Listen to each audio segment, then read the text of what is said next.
Balandia, micro du pasteur Bobo, partout vous êtes à travers le monde, Topesibilon, Mbote, Ozali, micro du pasteur Bobo, Narasi, Toza, Awa, na Genève. Pourquoi la Genève? Pour te Kalate, Awa, Moïse Katumbi va porter plainte contre l'État congolais, contre Kabila, Bissot, Ozali, Awa, Narasi, Toza, l'hôtel, Kalate, Tozo Kende, na commission, il y a droit de l'homme, il y a lui.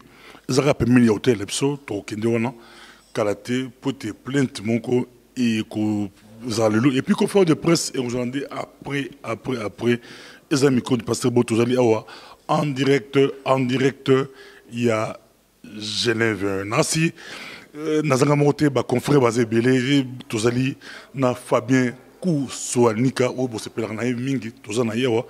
Nous avons peut-être avant de Fabien pour 2-3 minutes avant de na salon il y a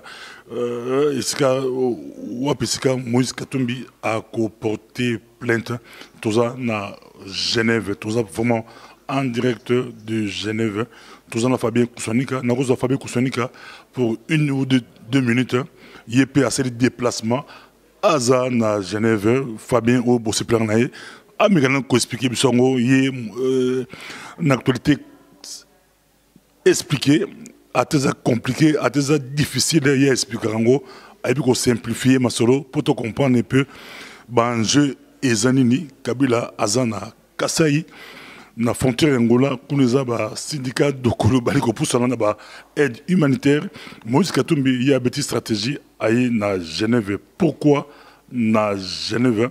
2-3 minutes, tous en Fabien, Nancy, Nauza Fabien pour 1 minute, 2 minutes. Nenge Tolobaki, Tolina Fabien Kousouanika, Oyo Bosse Pelakalaï Mingi, Talakouseki, Nanda Bossibolobi, Mbote Fabien.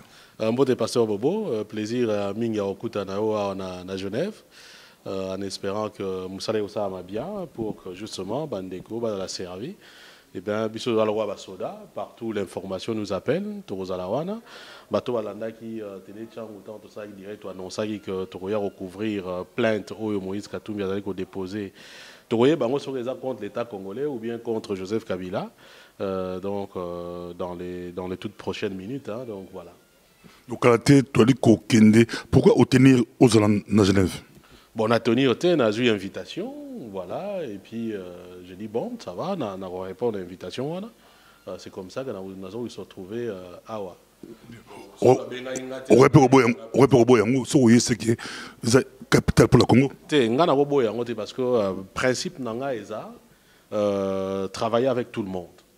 Tout le monde, ils ont un pouvoir, ils ont une opposition, tout ça. Seulement, ce qui est un avantage de la République démocratique du Congo. Mais ce qui est une opposition, et le monde a bongo gaga, bon. Na repé ça yo micro mais na eu peut réfléchir 2 fois mais par rapport à Yanine parce que bah homme politique bah opérateurs sociaux bah opérateurs économiques bah ça le roi partenaire so qui m'a bangoté yé o akoloba est allié. Moi mon rôle c'est limite il y a ko capter message na yé il y a ko proposer on a battu na ko ça la commentaire na nga ils ont ko engager nga mais nazali responsable o ya kolobate donc voilà bon, même voilà, Taliban, même assassin, tout ça. Bon, ce assassin, ça est là au place où on a tout ça, tout filmé, tout assassin, assassin qui est là au monde. Mais ce que on a un coup, ça monte bien assassin, alors on a l'ongwe na musana.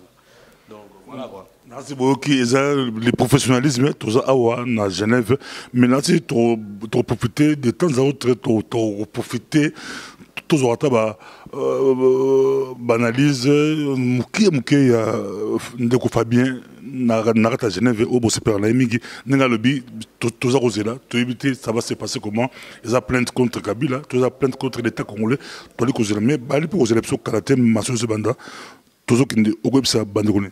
Bon, Torem Sabandeko, ils ont toujours branché, ils ont un micro du pasteur Bobo, ils ont un télé Tchangou.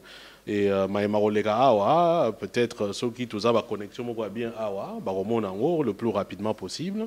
Et Toropérosa appelle Liana Maïmarolega la République démocratique du Congo. Et donc voilà, tout ce qu'on peut leur dire, Bazalawana, et puis continuer à soutenir Bisso. biso tokozala pe wana pour travailler pour na bango.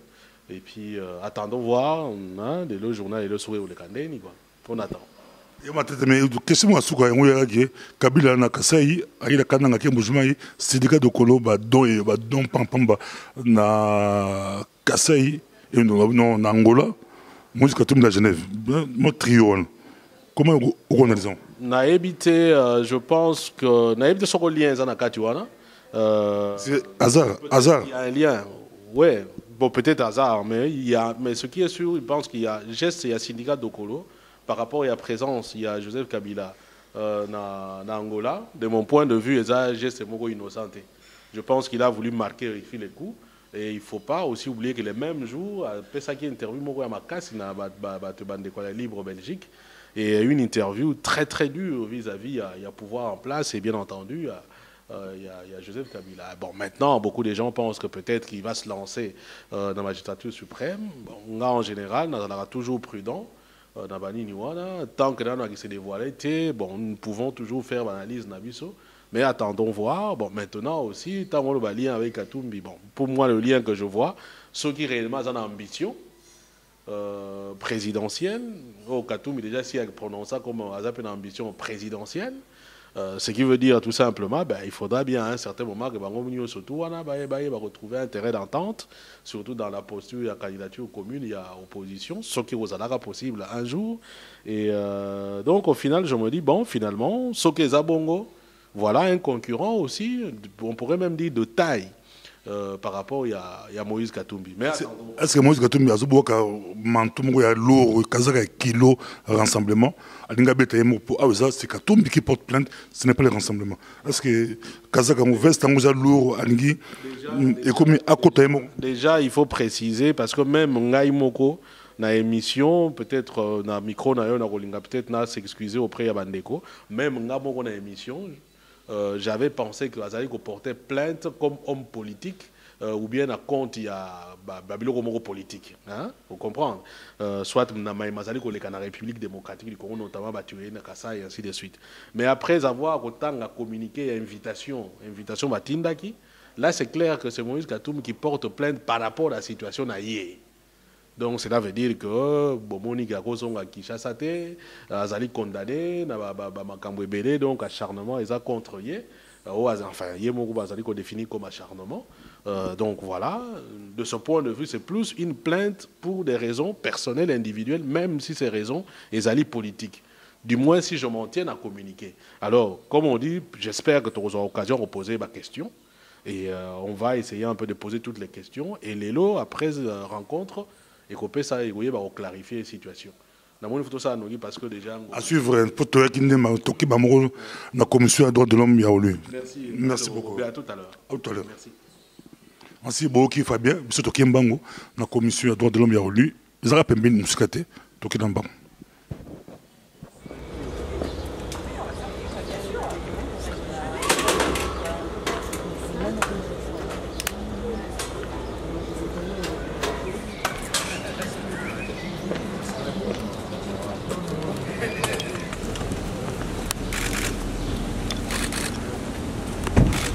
Il y a eu le dépôt de la plainte, on a été très bien accueillis et je suis avec un grand avocat qui est Maître Moretti.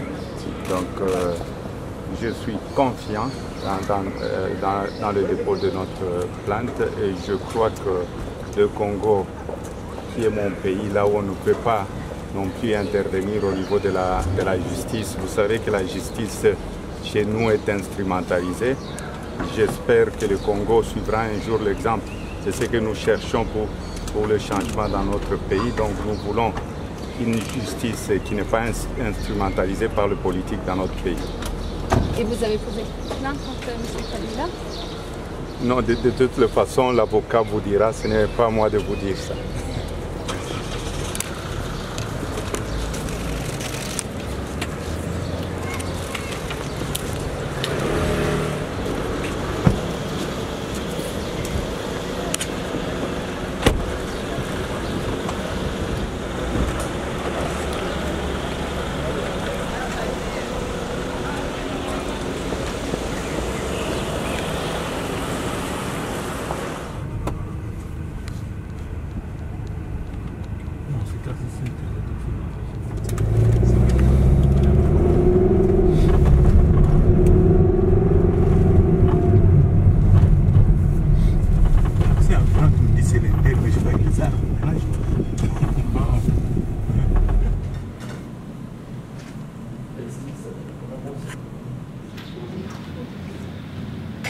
Entrée à Moïse Katumbi. Entrée à Moïse Katumbi.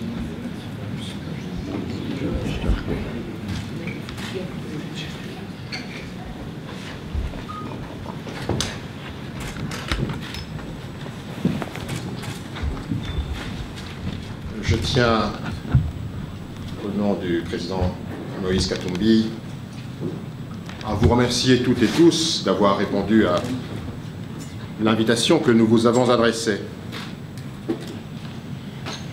Comme vous le savez, suite à l'acharnement continu du pouvoir congolais contre sa personne et ses proches, Moïse Katumbi a mandaté son avocat, qui est ici présent, Maître Dupond-Moretti, afin qu'il saisisse le Comité des droits de l'homme des Nations Unies.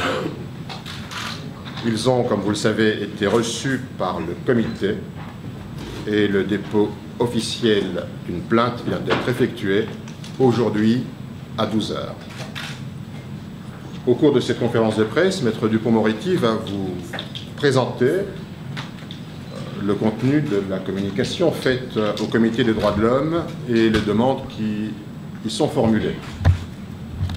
Est-il utile de vous rappeler qu'à la faveur des négociations politiques qui ont abouti à la signature en date du 31 décembre 2016 à l'accord politique global et inclusif sous les bons offices des évêques de la Conférence épiscopale nationale du Congo, il avait été demandé par les parties prenantes à cet accord que les évêques puissent les édifier sur le dossier du président Moïse Katumbi, accusé par les autorités congolaises d'avoir engagé des mercenaires et même d'avoir spolié un immeuble.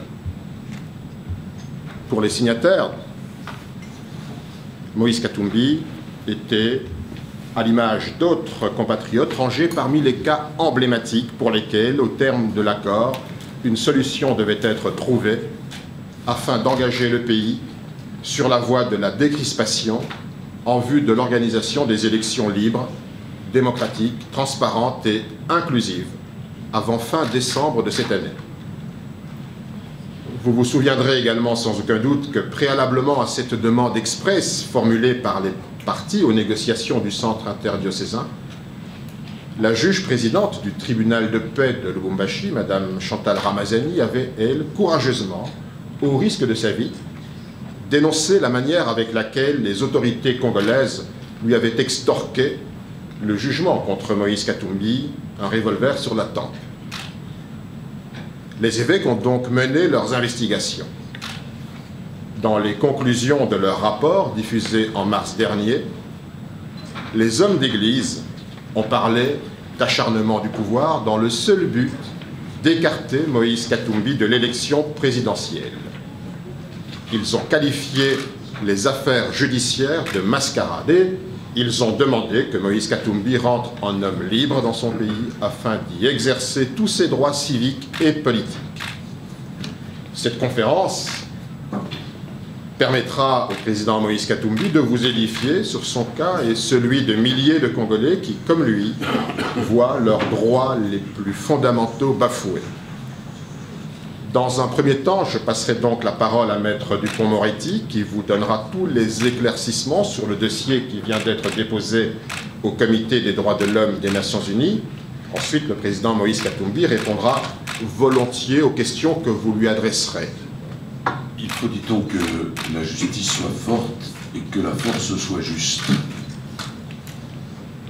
Nous venons de saisir ce matin le Comité des droits de l'homme du Haut-Commissariat des Nations Unies pour une série de violations du pacte international relatif aux droits civils et politiques qui garantit dans son article 9 le droit à la sécurité et à l'intégrité physique, dans son article 14 le droit au procès équitable, dans son article 17 le droit au respect de la vie privée, et dans son article 19 le droit à la liberté d'expression, et enfin dans son article 25 le droit de prendre part aux affaires publiques et en particulier le droit de se présenter à une élection démocratique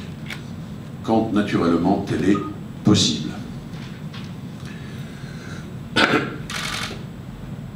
Ce que nous constatons, c'est que le pouvoir politique en place a mis en place délibérément, pour écarter Moïse Katumbi du processus démocratique, deux affaires que de façon familière, et vous me le pardonnerez, on peut qualifier d'affaires bidons. Deux pantalonnades grossières, et ces choses ont été faites avec une telle arrogance, vous le verrez, qu'on n'a même pas pris le soin de tenter de dissimuler ce montage judiciaire absolument inacceptable. Nous avons réfléchi et nous nous sommes dit bien sûr qu'il fallait alors que d'autres regardent ces tentatives d'instrumentalisation judiciaire, et quand je dis d'autres, bien sûr, c'est vous, les journalistes, et c'est aussi la communauté internationale sans laquelle, dans une situation comme celle-là, rien n'est possible. D'abord, parce que l'on ne peut jamais tricher avec la chronologie, on constate que le jour où Moïse Katumbi se désolidarise de la violation de la Constitution orchestrée par le président Kabila, de ce jour-là, les ennuis commencent. C'est d'abord l'affaire totalement bidon, pardon de le redire une deuxième fois, des mercenaires, dans laquelle deux choses sont à souligner. D'abord qu'un homme a été torturé, c'est un ressortissant américain, et qu'une plainte a été déposée aux États-Unis. Deuxièmement, que lorsque le président Katumbi a souhaité s'expliquer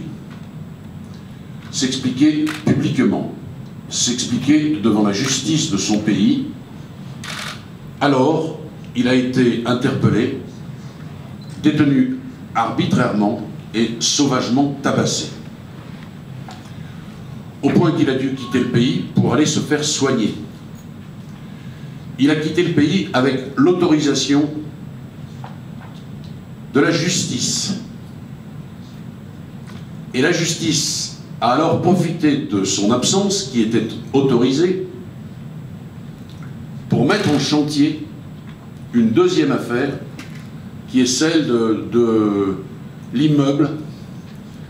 Et je voudrais vous dire deux choses à ce propos qui sont significatives. Le reste se trouve dans notre requête, et notre requête est à votre disposition, nous verrons selon quelle modalité.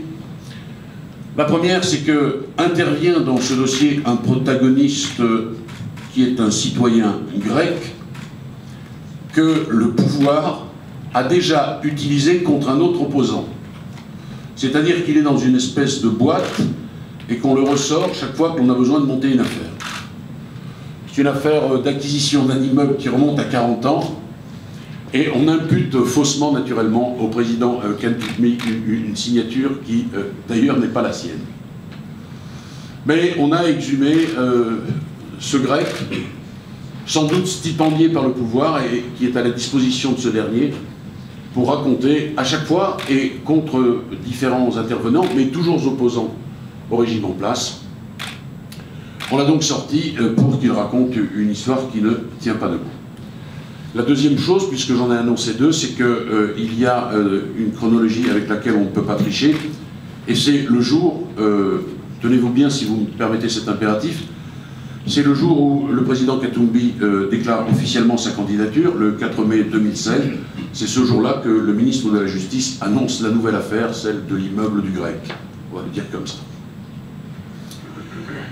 Dans cette affaire, et par défaut, puisqu'il est à l'étranger, et que, je le rappelle, il est à l'étranger non sans avoir préalablement obtenu l'autorisation des autorités judiciaires congolaises, il est condamné par défaut à 3 ans d'emprisonnement par une magistrate dont je n'hésite pas ici à dire qu'elle est une héroïne. Et son courage force l'admiration de tous. Elle explique qu'elle a été contrainte de rendre ce jugement un calibre sur la tête.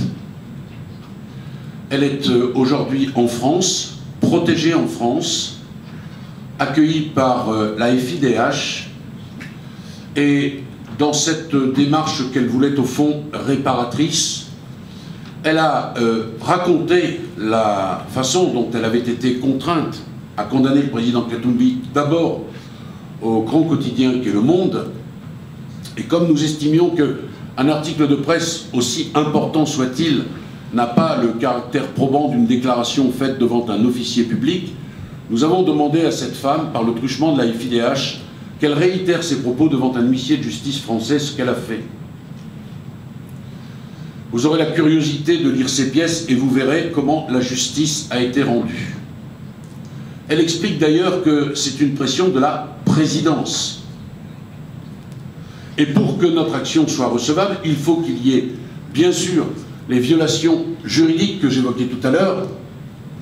Il faut aussi que la pression émane, vous l'avez bien compris, de l'État lui-même. Il ne s'agit pas de saisir l'organe que nous avons saisi aujourd'hui s'il s'agit de conflits entre particuliers. Il s'agit donc d'un conflit entre Moïse Katumbi et l'État tel qu'il est représenté de façon d'ailleurs inconstitutionnelle par Kabila. Que dire d'autre? Eh bien que, en réalité, c'est un piège qui a été tendu. S'il était resté au pays, il aurait été incarcéré. Et il est de facto interdit de rentrer au pays. Parce que s'il rentre au pays, la décision est devenue définitive. Pourquoi? Parce que Moïse Katumbi a fait une voie de recours, a exercé une voie de recours contre cette décision inique, la voie de l'opposition. Et on lui a fait savoir que son opposition n'était pas recevable parce qu'il n'était pas présent. Donc on lui interdit de venir, on lui permet même de quitter le pays, il ne peut pas revenir et on dit vous ne pouvez plus dans ces conditions faire opposition parce que vous n'êtes pas présent. Il faut donc qu'il soit candidat à la privation de sa propre liberté. Et c'est important, ça n'est pas un détail, parce que pour saisir le comité, il faut que toutes les voies internes aient été épuisées. Or, on constate, et c'est la jurisprudence que nous avons fournie et que vous pourrez lire, qu'en réalité, à compter du moment où les voies de recours internes n'ont pas pu être exercées, parce que, de facto, on a interdit à Moïse Katumbi de pouvoir le faire, alors nous sommes recevables à déposer cette requête. Cette requête, elle vise à ce qu'une enquête soit diligentée pour que le monde entier puisse constater comment Kabila se comporte. Premier volet. Deuxième volet, nous demandons à ce que la protection physique de Moïse Katumbi soit assurée. Et nous espérons que le comité demande à l'État, en l'occurrence au pouvoir en place, que l'on assure l'intégrité physique de Moïse Katumbi. Et nous pourrons, si cette recommandation est faite à l'État, alors saisir d'autres organismes internationaux pour que l'on puisse assurer l'intégrité physique de Moïse Katumbi afin qu'il puisse, et j'en ai pratiquement terminé, rentrer dans son pays et se présenter aux élections présidentielles à venir. L'autre intérêt, naturellement, de cette requête, c'est votre regard. Vous savez que quand la démocratie est touchée, les premiers que l'on vient sanctionner et interdire de faire leur métier, c'est les journalistes et les avocats. Votre présence, elle est essentielle parce que vous êtes les porteurs d'une liberté qui ne demande qu'à éclore. Et que si vous n'êtes pas là, tout ça n'a strictement aucun sens. Il y a dans cette démarche le faire, et il y a également le faire savoir. En tous les cas, que M. Kabila sache, dès aujourd'hui, dès cet instant, dès il y a quelques heures, puisque nous avons déposé cette requête à midi, que tout le monde désormais le regarde, et qu'il ne peut plus faire ce qu'il a fait en toute impunité et en cachette. Voilà ce que je voulais vous dire. Nous nous tenons naturellement, Antoine V, mon associé, et moi-même à votre disposition pour répondre ensuite aux questions plus techniques. Et nous évoquerons la façon dont on peut vous communiquer ce document qui est beaucoup plus complet que les quelques explications que j'ai eu l'honneur, mesdames et messieurs, de vous livrer.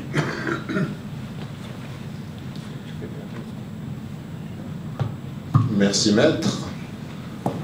Je crois que vous avez été édifié et maître Dupond-Moretti accepte bien entendu de répondre aux questions, si vous en avez, qui pourraient lui être adressées. Et je vous en prie. Jeannot Kawea pour le blog Banamikili. J'aimerais savoir, est-ce que vous pensez que la démarche que vous avez entreprise aujourd'hui va contraindre M. Joseph Kabila à respecter les droits de M. Moïse Katumbi? Monsieur, il faut toujours être optimiste. Ce qui est sûr, c'est que lorsque vous faites des exactions et que vous les faites en catimini, vous êtes beaucoup plus confortable que si le monde entier vous regarde. Il faut d'abord que l'on sache ce qui s'est passé.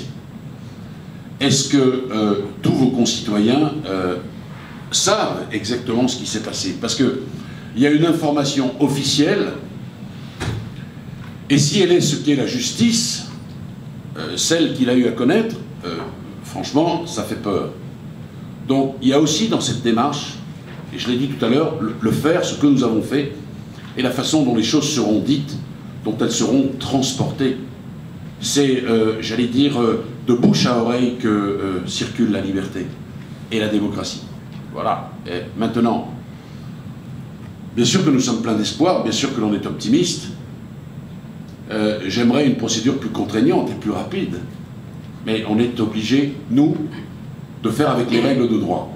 Vous voyez, c'est ça le paradoxe, c'est qu'au fond, à des violations patentes du droit depuis des mois, alors on a, et vous verrez, on a répertorié toutes les exactions qui ont été commises par le pouvoir, l'arbitraire, les violences, les saccages, les pressions sur les proches, les pressions sur les opposants. Bon. Et bien tout ça, nous répondons par le droit. Alors, c'est difficile, c'est lent, mais c'est en même temps porteur d'espoir. Je pense que le président Katumbi n'a pas le goût de l'effort inutile, et si l'on a entrepris cette démarche, c'est que, bien sûr, on espère qu'elle va prospérer. Et puis, elle peut réveiller aussi un certain nombre de consciences. Oui, je vous en prie. Fabien Kouswanika, Télé Tchangou. Tout à l'heure, quand vous sortiez, disons, du bâtiment, on vous a posé la question, est-ce que la plainte, c'est contre Kabila ou la plainte, c'est contre l'État congolais? Parce que tout à l'heure, vous dites, voilà, l'État doit certainement se prononcer. En même temps, vous dites, Kabila est le maître de l'agenda. Donc, on aimerait savoir, finalement, c'est contre Kabila ou contre l'État congolais. Deuxième petite question, vous avez parlé de notre prisonnier, mais ce que vous faites ressemble aussi à ce qui s'est passé avec un autre prisonnier, M. Diomi Ndongala, qui a aussi saisi le bureau des Nations Unies aux droits de l'homme. Il y a eu même, nous semble, une décision qui a condamné l'État congolais. Et jusque-là, pour paraphraser Jeannot Kawea, M. Kabila n'a pas bougé. Qu'est-ce qui fera la différence avec le cas Moïse Katumbi? Peut-être qu'on a l'impression que l'action est beaucoup plus politique que judiciaire. Vous avez compris, monsieur, que Kabila se confond avec l'État. L'État, c'est la règle de droit, il est là pour protéger le droit. Kabila, à l'évidence, ne l'a pas protégé, puisque nous dénonçons un certain nombre d'exactions, de procès truqués, de manipulations, de violences, etc., etc. Ça n'est pas adressé contre Kabila. Contre Kabila, il pourrait y avoir ultérieurement des plaintes au pénal devant d'autres juridictions. On verra tout ça, chaque chose en son temps. Chaque chose en son temps.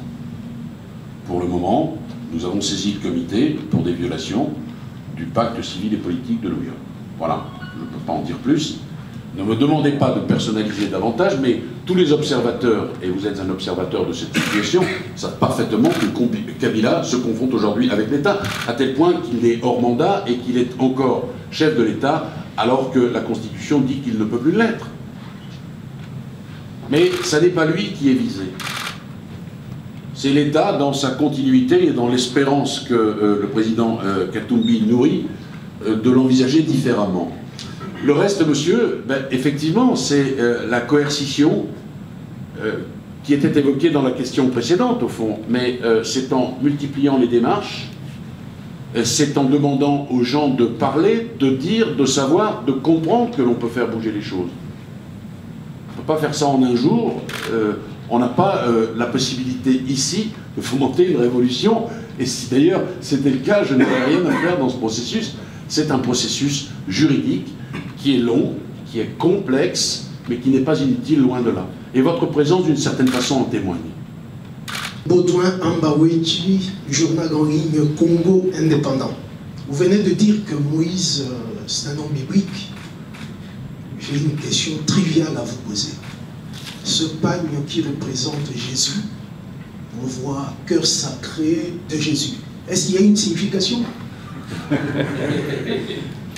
Merci beaucoup. Je suis chrétien catholique. Bon, les gens qui ont peut-être peuvent vous répondre sur cette question. Pour moi, c'était une grande surprise. J'étais surpris comme vous, mais j'ai beaucoup aimé.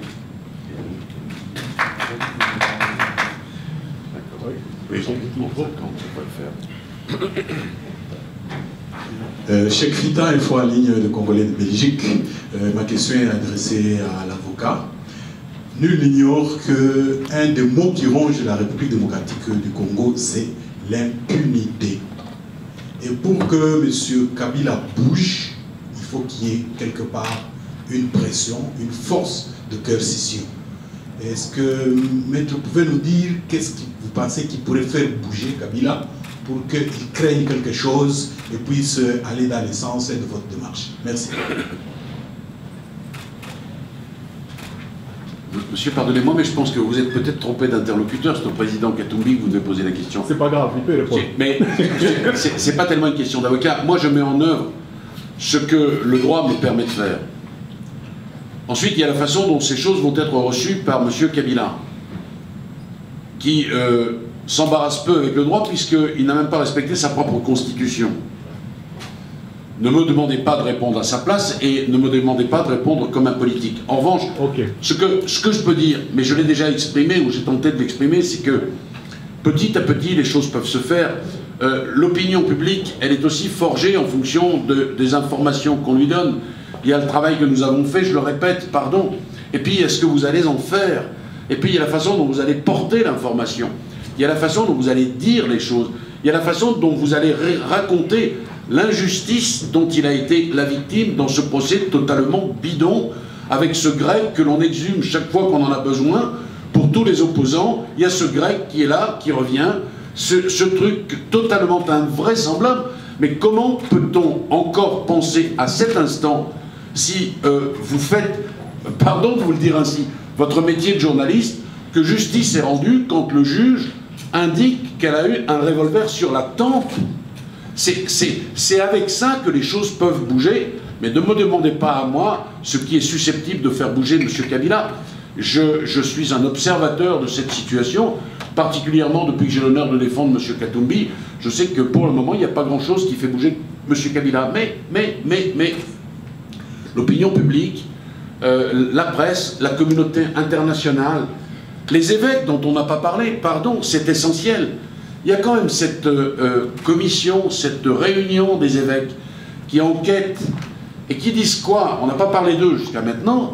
Ils disent qu'en réalité, il doit impérativement, immédiatement rentrer au pays et que ces procès sont des mascarades. Il n'y a pas que M. Katumbi qui affirme cela.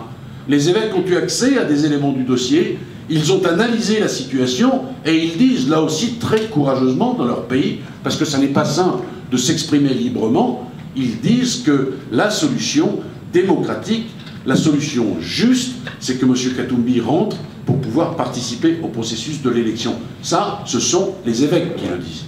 On a oublié de le préciser, c'est extrêmement important puisque nous avons dans notre requête repris pour partie le travail qui a été accompli par cette commission, je ne sais plus quelle est la formulation exacte, le nom de cette réunion des évêques. Conférence épiscopale, voilà, exactement. Et ce travail-là est un travail extrêmement important. Voilà, monsieur, je passe le micro au président Katumbi. Ça m'intéresse. Pourriez-vous répéter encore votre question? Qu'est-ce qui peut faire bouger M. Kabila? Non, ça j'ai compris. Oui, c'est-à-dire, chez nous, c'est l'impunité. Donc vous faites du mal aux gens, vous les condamnez, c'est pas grave parce que vous savez pas, personne ne va vous faire peur. Mais maintenant, avec ce procès, qu'est-ce qu'on peut penser qui pourrait faire peur à Kabila pour qu'il réfléchisse et dise tiens, si je fais un pas de plus, c'est dangereux pour moi. Voilà. Vous savez, d'abord, ce qui tue notre pays, c'est vrai, c'est l'impunité. pourquoi je vais être candidat, pourquoi je vais diriger ce pays. C'est pour lutter contre cette impunité-là. Avoir un vrai état de droit, un état de droit.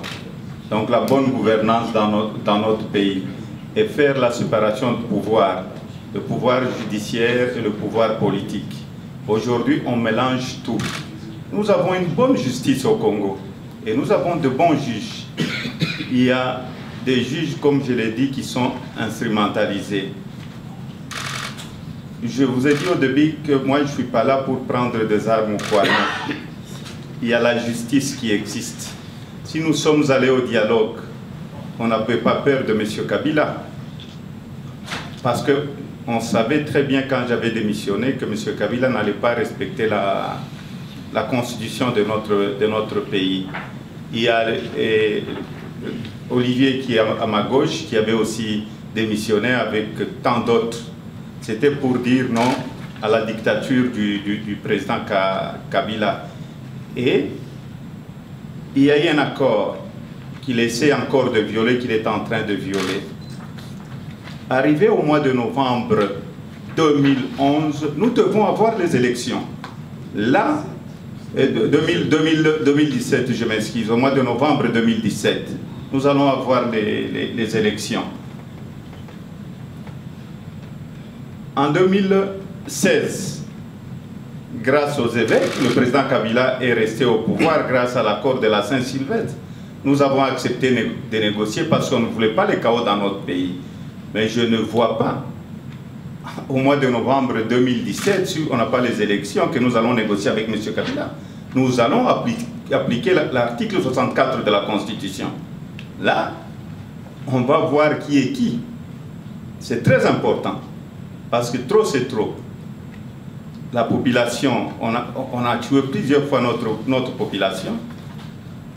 En 2015, ils sont sortis pour défendre la Constitution. Au mois de janvier, ils ont été tués. En 2016, je crois aussi au mois de septembre, et au mois de décembre, 3 fois, avec de balles réelles. Pour la paix, et pour ne pas avoir le chaos dans notre pays, nous avons accepté. Et M. Cheikh Fita retenait qu'au mois de novembre 2016, là, trop c'est trop. Nous avons accepté de négocier. Là, nous allons utiliser l'article 64 de la Constitution. Et je préfère encore que le président Kabila puisse quitter par la petite fenêtre qui reste au président Kabila. Parce que sinon, ça sera trop tard. Et nous ne voulons pas le chaos dans notre pays. Et sachez que les Congolais, nous sommes un peuple bien, mais pour le moment, nous sommes très attentifs. Ok, merci. Si vous m'y autorisez, je voudrais rajouter un élément. Nous suivons avec beaucoup d'attention la plainte qui a été déposée par le ressortissant américain, dont le nom est Daryl Lewis. Il a déposé une plainte pour torture à Washington. Il a déposé une plainte contre personne dénommée. Ça signifie que demain, des mandats d'arrêt peuvent être ordonnés par la justice. Ça signifie aujourd'hui également que dans les exactions qui ont été commises, les violences qui ont été commises, s'il est des ressortissants congolais, naturellement, en l'état, ils n'obtiendront pas justice. On a vu comment la justice fonctionnait pour le moment. Mais en revanche, s'ils ont, par exemple, une double nationalité, et on a un certain nombre d'éléments de cette nature, mais je ne vous en parlerai pas davantage aujourd'hui, de citoyens congolais, belges, congolais, français, etc., ils ont alors devant la justice européenne, qu'ils peuvent saisir et qui est compétente, la possibilité de déposer une plainte. Là, on est sur un autre terrain. Parce que là, l'étau peut se refermer très très vite avec des mandats d'arrêt interdisant aux uns et aux autres de pouvoir se déplacer. À bon entendeur, salut. Voilà. Bien, ah oui, l'article 64, pour ceux qui ne l'appréhendent pas, eh bien, donne le droit à tout Congolais de s'opposer par toute voie à toute personne, un groupe de personnes qui prend le pouvoir par la force ou qui veut le conserver par la force. Donc, c'est un article qui est très clair et qui a été mis dans la Constitution et approuvé par 85% du peuple congolais.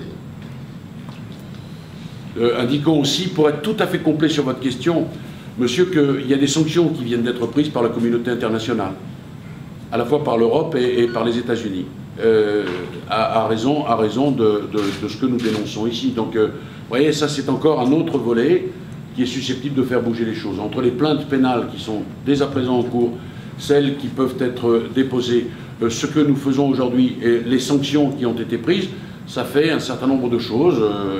Est-ce que Kabila résiste ou pas monsieur, voilà, ensuite, moi, je ne peux pas répondre à sa place. Vous le comprenez bien. Ok, merci. Bobo Koyamba pour un PBTV. La plainte a été déposée aujourd'hui, c'est une très bonne chose, mais ma préoccupation est la suivante. Au cas où, que comptez-vous faire concrètement au cas où Kabila s'entêtait à aller aux élections sans Moïse Katumbi? Parce que tout est fait pour mettre Moïse Katumbi de côté, comme vous l'avez bien dit. Qu'est-ce que vous comptez faire? Et puis, sous question, au cas où Kabila proposait à Moïse Katumbi un troisième dialogue. À vous de répondre, Monsieur le Président, je pense. Merci beaucoup. De toute façon, il n'a pas le droit. Et si je ne veux pas rentrer pour le moment, c'est pour éviter le chaos chez nous. Mais j'attends, quand il y aura le calendrier, je vais rentrer au pays. Je vais rentrer au pays. Je suis candidat, je vais rentrer. Je voudrais aller sauver mon peuple. Et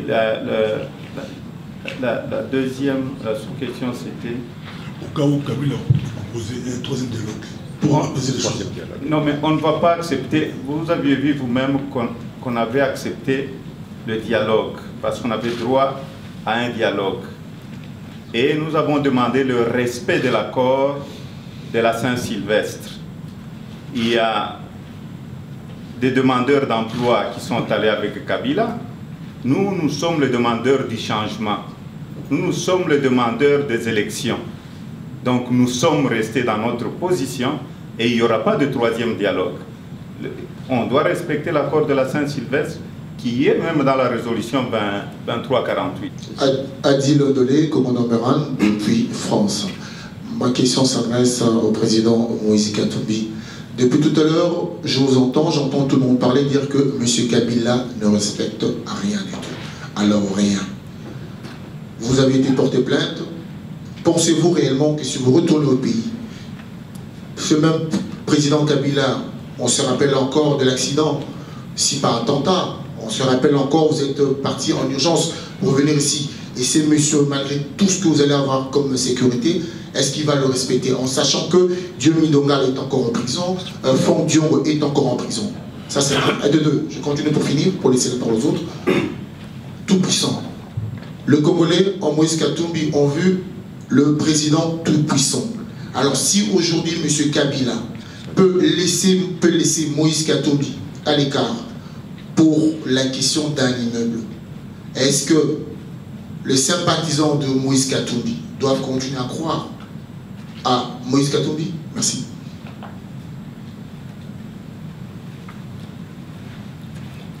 Vous savez, je devrais d'abord épuiser toutes les voies pacifiques. C'est pourquoi je suis ici à Genève aujourd'hui. C'est parce que je suis légaliste. Et le plus important pour moi, c'est d'avoir aujourd'hui porté plainte. Vous aviez dit que le président Kabila ne respecte rien. Là, c'est son problème. Moi, je suis un homme d'avenir. Nous devons voir l'avenir en face. Je suis un homme pragmatique. Ce que nous cherchons, c'est les élections. C'est pourquoi j'ai parlé de l'accord de la Saint-Sylvestre, donc l'accord du 31 décembre. Et au mois de novembre, je crois que c'est le mois de novembre 2017, où on doit normalement organiser les élections. Attention, il ne veut pas accepter même l'argent de la communauté internationale pour organiser les élections. C'est pourquoi j'ai parlé de l'article 64. Nous allons, avec la population, amener ces changements-là, si lui ne veut pas amener ces changements. Et tout est possible. La plus grande armée, c'est le peuple, dans tout le monde entier. Et pour mes sympathisants, vous savez, ils savent que là où je suis en train de travailler. Je suis presque partout en Afrique. Je passe peut-être 2 jours par mois à la maison. Je suis parti aux États-Unis, en Afrique, un peu partout, pour le combat de la démocratie, la première alternance dans mon pays. Ils savent que je travaille. Et on voit le fruit de mon travail. Et je continuerai encore à travailler pour le peuple congolais. Parce qu'ils attendent mon retour et ils attendent le changement. Je serai un candidat du changement. Je l'ai fait au Katanga et je le ferai aussi pour eux. C'est pourquoi ils veulent que je rentre le plus vite possible. Et ma démarche pour rentrer, c'est pour sauver mon peuple. Madame, vous êtes l'avant-dernière intervenante et Renaud Girard terminera par la dernière question, parce que l'heure presse déjà. Je vous en prie. Moi, je suis de la société civile. Je suis de l'AIPDGM, Action internationale pour la paix et le développement dans la région des Grands Lacs. Je m'adresse au président Moïse Katumbi. Le Conseil des droits de l'homme commence la semaine prochaine à Genève et le cas de Congo sera évoqué. Est-ce que vous auriez un plan à rencontrer la société civile africaine accréditée à l'ONU qui dénonce les violations des droits de l'homme de RDC? Si je prends la parole, c'est parce que ma question est un follow-up. Et c'est une question pour le gouverneur aussi, qui complète la question de madame. C'est que vous êtes allé ce matin, monsieur le gouverneur, au Haut Commissariat pour les droits de l'homme des Nations Unies. Vous avez été reçu. Si j'ai pas de mémoire, le Haut Commissaire, en mars dernier, a émis une demande officielle qu'il y ait une commission d'enquête internationale pour ce qui se passe au Kasaï. Est-ce que vous pouvez nous expliquer, monsieur le gouverneur, ce qui se passe au Kasaï?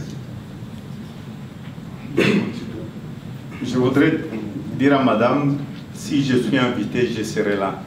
Je suis africain, il y a beaucoup de problèmes dans notre continent. Je viendrai. Et pour répondre à Renaud, vous savez,